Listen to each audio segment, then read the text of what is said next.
Manso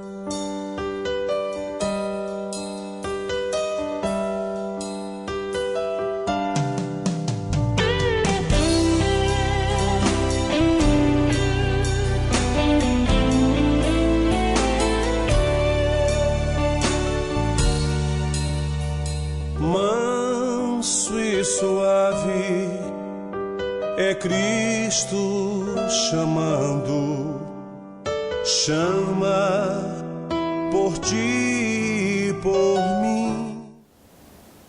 Que bom estarmos juntos nesta manhã de quinta-feira, hoje 21 de fevereiro.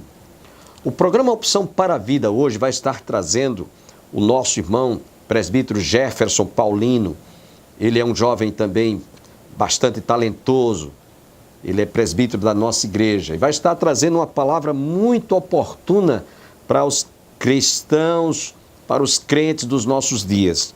As bênçãos realizadas da Trindade, as bênçãos que Deus dispensa sobre nós, Pai, Filho e o Espírito Santo, baseado lá em Efésios capítulo 3, versos de 1 a 14.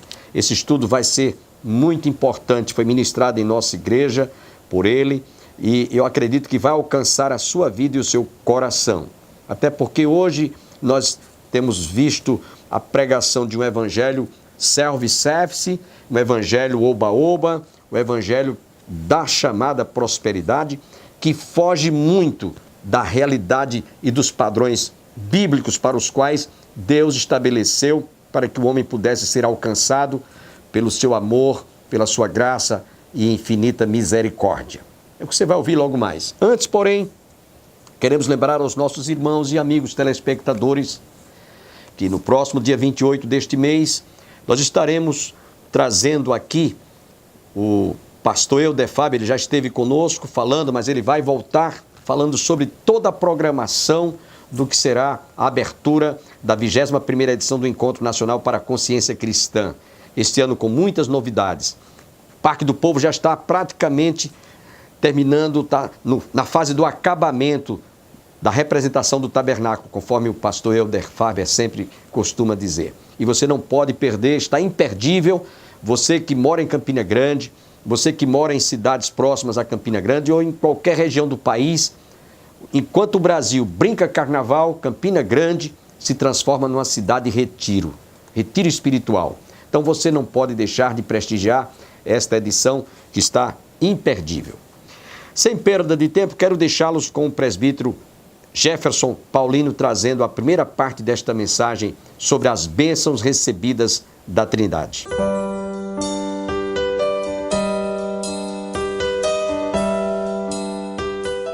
Efésios capítulo 1, versos 3, verso de número 3 até o verso de número 14. E quero aqui olhar para as crianças agora. Crianças, olhem para mim. Já que vocês estão aqui conosco, nós vamos fazer algo diferente. Olhem para mim, crianças. O que nós vamos fazer hoje, falar hoje, é a respeito de um homem, de um viajante. E quero fazê-los pensar um pouco sobre isso. Enquanto eu estiver pregando aqui, vocês vão pensar a todo momento em um viajante, em um homem que sai a percorrer cidades e lugares distantes. E o nome desse homem é Paulo, apóstolo de Cristo. E o que ele faz? Tão somente pregar a palavra de Deus para que as pessoas possam conhecer a Jesus como Salvador. E o que ele está a ensinar são sobre algumas bênçãos. Bênçãos essas que nós vamos aprender hoje nesta noite, tá? Mas eu peço que vocês a todo tempo estejam atentas, lembrando sempre de um viajante, de um homem que está a percorrer lugares e lugares para falar de Deus, do amor de Deus e de Jesus Cristo como Salvador. Se quiserem inclusive anotar, façam anotações sobre os pontos que serão colocados aqui, para que vocês também sejam abençoados nesta noite. Você pode dizer amém? As crianças também precisam entender isso, irmãos. Efésios capítulo 1, versículos 3 a 14. Nos diz assim: bendito Deus Pai de nosso Senhor Jesus Cristo, o qual nos abençoou com todas as bênçãos espirituais nos lugares celestiais em Cristo, como também nos elegeu nele antes da fundação do mundo, para que fôssemos santos e irrepreensíveis diante dele em amor. E nos predestinou para filhos de adoção por Jesus Cristo, para si mesmo, segundo o beneplácito de sua vontade, para o louvor e glória da sua graça, pela qual nos fez agradáveis a si no amado, em quem temos a redenção pelo seu sangue, a remissão das ofensas, segundo as riquezas da sua graça, que ele fez abundar para conosco em toda a sabedoria e prudência, descobrindo-nos o mistério da sua vontade, segundo o beneplácito que propusera em si mesmo, de tornar a congregar em Cristo todas as coisas na dispensação da plenitude dos tempos, tanto as que estão nos céus como as que estão na terra. Nele, digo, em quem também fomos feitos herança, havendo sido predestinados conforme o propósito daquele que faz todas as coisas, segundo o conselho da sua vontade, com o fim de sermos para louvor da sua glória, nós, os que primeiro esperamos em Cristo, em quem também vós estáis, depois que ouvistes a palavra da verdade, o evangelho da vossa salvação, e tendo nele também crido, fostes selados com o Espírito Santo da promessa. Por fim, o qual é o penhor da nossa herança para a redenção da possessão adquirida para louvor da sua glória. Deus, o que te pedimos, Deus, é que o Senhor esteja a falar ao seu povo, tanto a crianças como a adultos, nesta hora, Pai. Cativa a nossa mente, a nossa atenção, prende, Deus, a nossa atenção agora para que a tua palavra seja ministrada como tu queres. É a oração que te fazemos em nome do Senhor Jesus. Amém. Os irmãos podem tomar assento. Não esqueçam, tá, criança, todo o tempo estejam a pensar em um viajante. O nome desse viajante é o apóstolo Paulo e ele está a falar de algumas das bênçãos. Irmãos, quando o apóstolo Paulo, olhem para mim agora, mas deixem sempre sua Bíblia aberta no texto de Efésios, sempre faremos ponte com esse texto. Quando o apóstolo Paulo esteve na cidade de Éfeso, a fim de ali plantar uma igreja, irmãos, ele passou por situações extremamente difíceis, delicadas e conturbadas. Não é à toa, irmãos, que ele chega a citar que nesta cidade, na cidade de Éfeso, ele enfrentou bestas. Algumas traduções vai dizer que ele enfrentou feras e se referem a obstáculos humanos por ele enfrentados. Tais relatos, irmãos, de todas essas dificuldades, de todos os problemas, de todas as tormentas enfrentadas pelo apóstolo Paulo, estão muito bem descritas no livro de Atos dos Apóstolos, no capítulo 19 e no capítulo 20, do qual os irmãos podem ler em casa. E o que vemos, irmãos, em todos esses acontecimentos difíceis passados pelo apóstolo Paulo, irmãos, é a mão soberana de Deus agindo por meio do apóstolo Paulo. Após esse tempo, irmãos, de plantação de igrejas, Paulo resolve escrever uma carta àquela comunidade, o que era muito comum. Pois depois de haver plantado igrejas em lugares e etc., Paulo tinha por costume enviar cartas falando de si, falando de suas lutas, orando por aquela igreja e doutrinando também, por vezes corrigindo problemas. Bem como também Paulo recebe cartas dessas comunidades, a exemplo da própria carta de Corinto.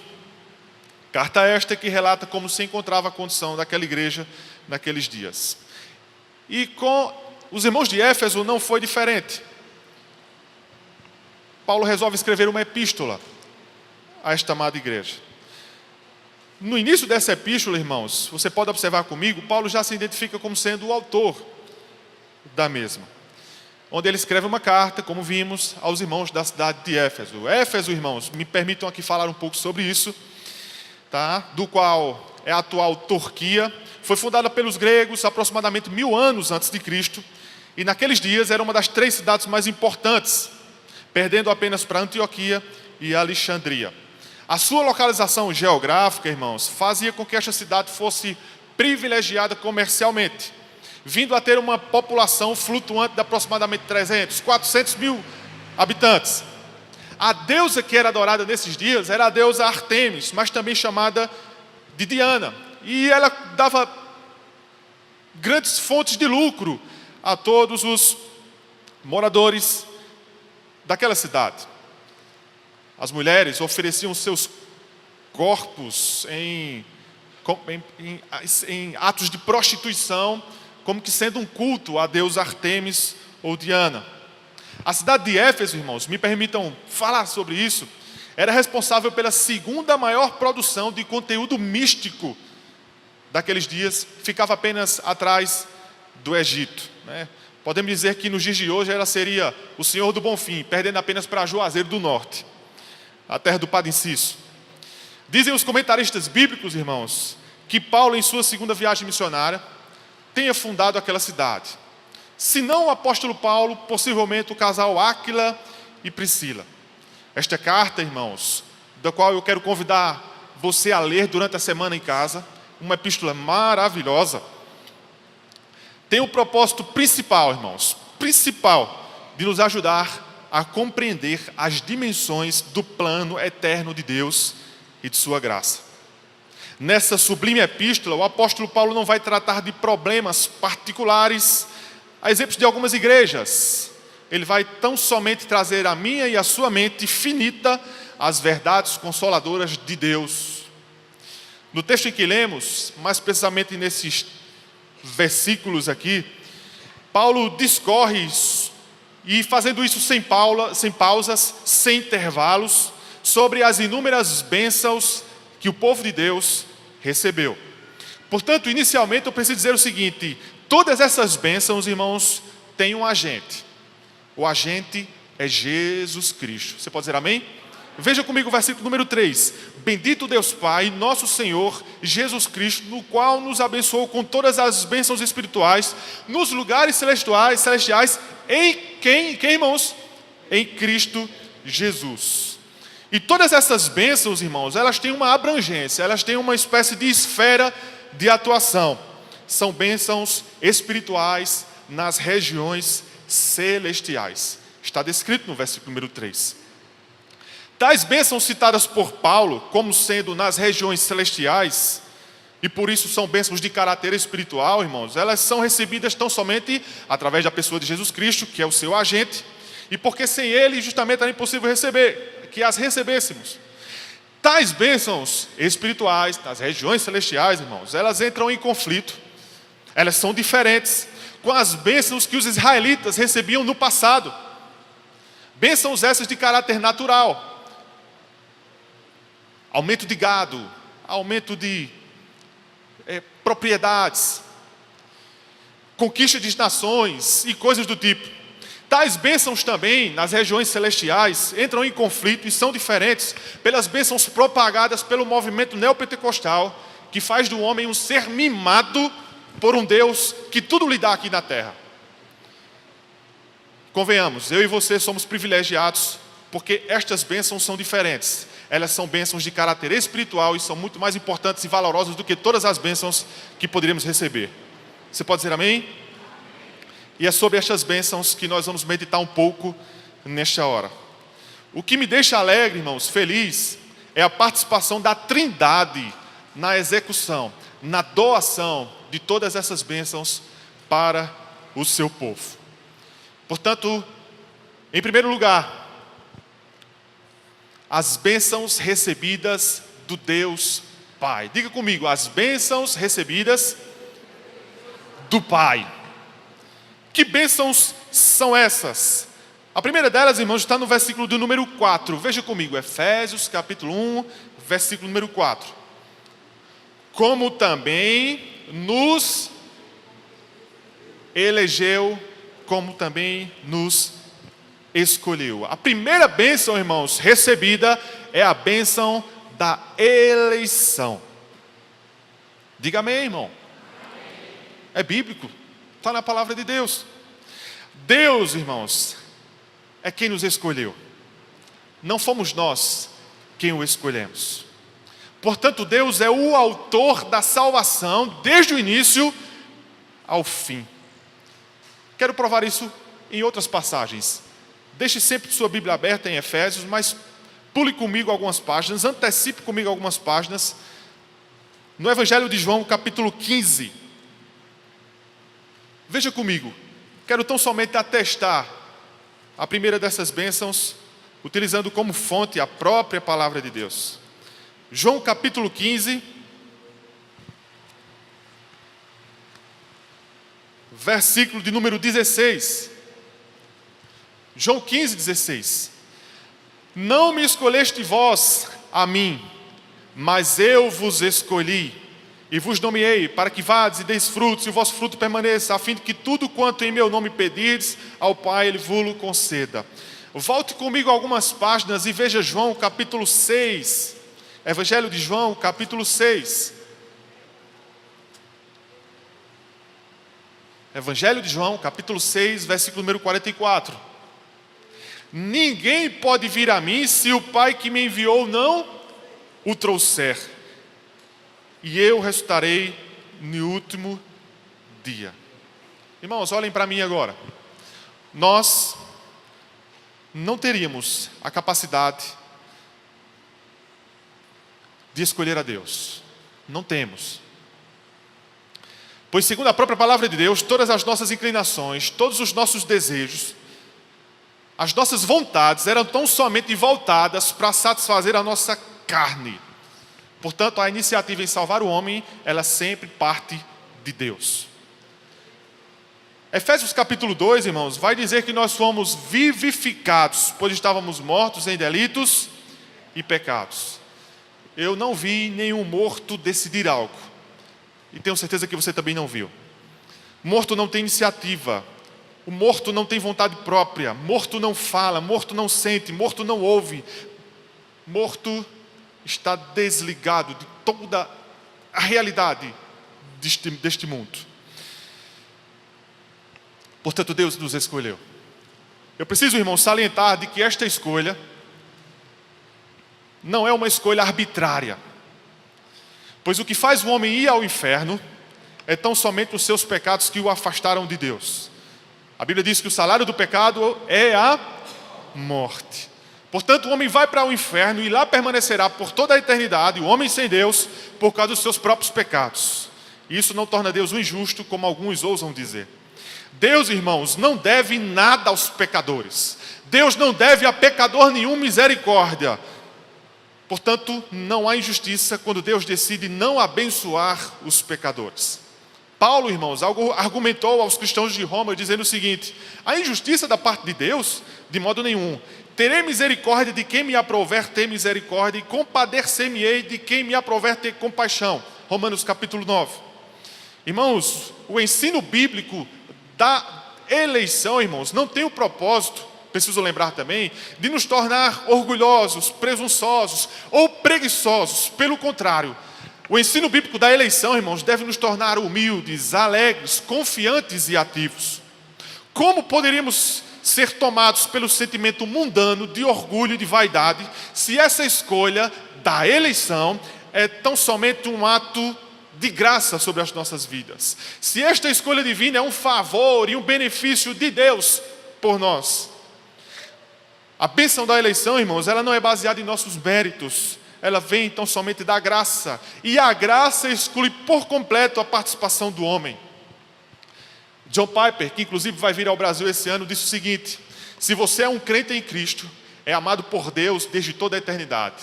Ele colocou seu favor sobre você antes da criação do mundo. Ele o escolheu quando o viu em sua situação desesperadora. Ele o escolheu incondicionalmente para si mesmo. Quando não tínhamos nada, de maneira alguma, a nos recomendar para com Deus, Ele colocou espontaneamente seu favor sobre nós. Você pode dizer amém? Paulo, escrevendo aos Romanos capítulo 11, versículo 6, vai dizer o seguinte: mas se é por graça, já não é pelas obras. Do contrário, a graça já não é graça. Paulo, escrevendo aos Efésios capítulo 2, versículo 8, vai dizer: vós sois salvos pela graça, e isto por meio da fé, isto não vem de vós, é dom de Deus, não vem das obras para que ninguém se glorie. Portanto, questione-se a você mesmo nesta hora. Pergunte-se para você mesmo nessa hora: o que Deus te devia? Deus lhe devia algo? A minha resposta é, me incluindo nesse questionamento, condenação. tão somente condenação. Então, irmãos, ao indagar-se sobre o que motivou Deus a lhe escolher, sugiro trocar as indagações, os questionamentos, as especulações pelo prazer de lhe adorar e de lhe dar-lhe graças, porque Ele nos escolheu quando estávamos mortos em delitos e pecados. É importante, irmãos, ainda salientar de que esta eleição tem um tempo, ou seja, o momento em que ela aconteceu, segundo a palavra de Deus. E esta eleição ela aconteceu antes da fundação do mundo. Veja comigo, Efésios capítulo 1, versículo 4. Como também nos elegeu antes da fundação do mundo. John Stott, irmãos, morreu há pouco tempo, um homem de Deus, disse o seguinte: a doutrina da eleição não foi inventada por Agostinho de Hipona, nem por Calvino de Genebra. Pelo contrário, é sem dúvida uma doutrina bíblica e nenhum cristão pode ignorá-la. A bênção da eleição, irmãos, não é uma especulação humana, mas com toda certeza é uma revelação divina, pois ela está em sua palavra. A bênção da eleição, irmãos, também preciso salientar isto, não é uma desculpa para o pecado, como afirmam alguns. Alguns acreditam que esta doutrina, melhor dizendo, esta bênção, abre brecha para a ideia de que o indivíduo já como eleito, como escolhido, ele pode viver da maneira como ele quer, da maneira como lhe interessa, afinal Deus pois o escolheu, e aí ele pode viver ao seu gosto. Na verdade, irmãos, a bênção da eleição é um incentivo à santidade, pois esta bênção, ela tem um propósito. Deus nos escolheu com uma finalidade, com um objetivo, com um propósito. Veja comigo, versículo número 4, Efésios capítulo 1, versículo 4. Como também nos escolheu antes da fundação do mundo, objetivo, finalidade, propósito, para que fôssemos santos, irrepreensíveis diante dele em amor. Olhem para mim, irmãos. A palavra santo aqui, irmãos, não significa alguém perfeito, como nós costumamos pensar. A palavra santo aqui, aplicada em todo o Novo Testamento, irmãos, tem a ideia de separado. A palavra irrepreensível, irmãos, aqui aplicada, nos dá a ideia de... nos faz lembrar do Velho Testamento, sobre os animais que eram colocados e entregues ao sacrifício. Portanto, esses animais não podiam ser deficientes, não podiam ter manchas, não podiam ter defeito algum. Portanto, perceba a realidade do propósito pelo qual Deus lhe escolheu. Deus lhe escolheu não para viver ao seu próprio gosto, mas para viver ao gosto e segundo a vontade de Deus. Hernando Dias Lopes vai dizer o seguinte: a eleição tem como alvo nos levar a uma vida limpa, pura, santa. Somos a noiva do Cordeiro que está se adornando para Ele. Não somos escolhidos para viver na lama, mas para viver como luzeiros do mundo e apresentar-nos a Jesus como a noiva pura, santa e sem defeito. Você pode dizer amém? Portanto, a primeira bênção do Pai é a bênção da eleição. A segunda bênção do Pai, me permitam apresentar-lhes, é a bênção da adoção.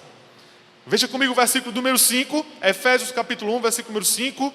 E nos predestinou para filhos de adoção por Jesus Cristo para si mesmo, segundo o beneplácito de sua vontade. Nos dias do apóstolo Paulo, irmãos, a adoção era geralmente praticada pelos pais, é óbvio que desejavam cometer esta realização, de jovens homens na idade adulta. Adultos estes que deveriam ter um bom caráter, para que assim pudessem se tornar herdeiros, mantendo o nome daquela família por toda uma geração.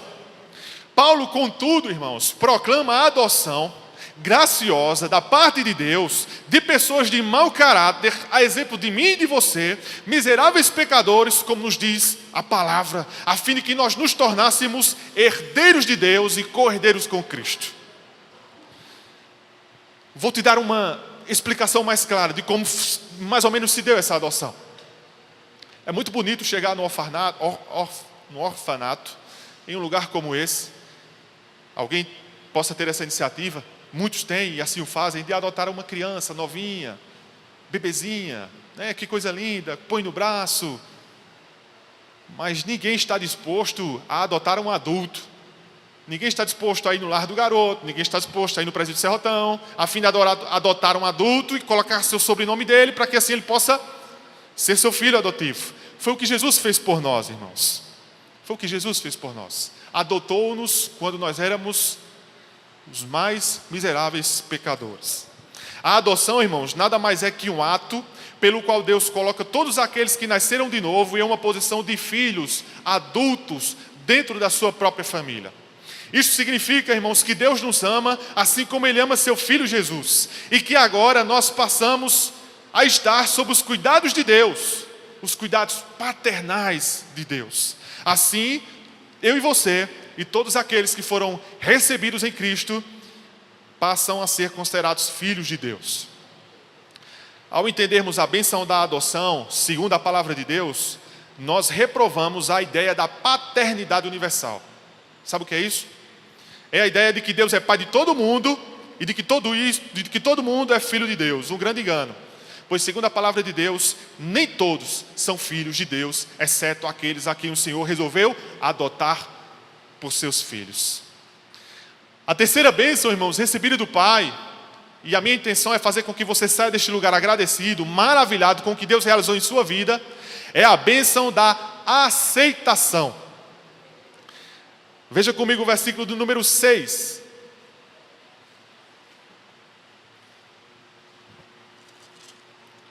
Efésios capítulo 1, versículo do número 6.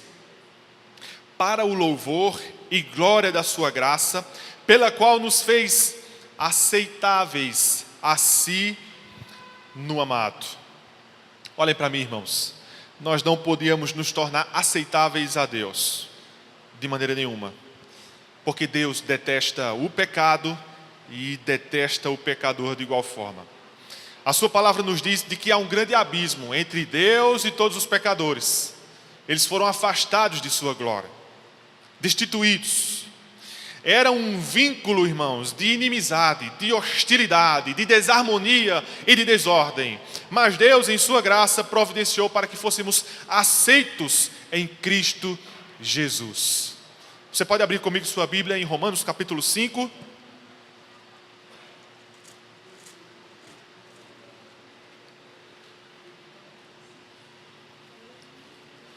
Romanos capítulo 5, versos 1 e 2.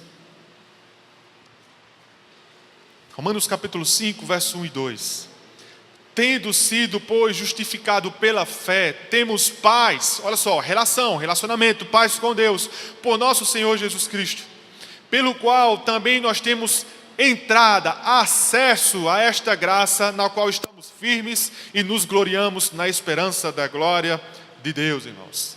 Este acesso que hoje nós temos, que desfrutamos, irmãos, conflita com o acesso no Velho Testamento, onde apenas um homem, o sumo sacerdote, uma vez ao ano, poderia se achegar à pessoa de Deus no santuário. Esta palavra, irmãos, aceitação, remete à ideia de aproximação, apresentação, sobre a qual, mais uma vez, repousa a graça divina, porque é por graça que nos achegamos a Deus. Hoje, irmãos, as portas estão escancaradas e todos podem achegar-se a Ele. Diga amém. Agradeça ao Jesus, seja grato por esta bênção. Em segundo lugar, irmãos, depois de observarmos as bênçãos recebidas do Pai, nós vamos passar a conhecer agora as bênçãos recebidas do Filho. E que bênção é esta? É a bênção da redenção. Veja comigo o versículo número 7. Efésios 1, 7. Em quem nós temos o quê? Diga bem forte. Em quem nós temos a redenção pelo seu sangue. Desejo a todos um dia abençoado, que Deus derrame luz nas decisões que você venha tomar neste dia e abençoe a sua família e o seu coração. E até amanhã.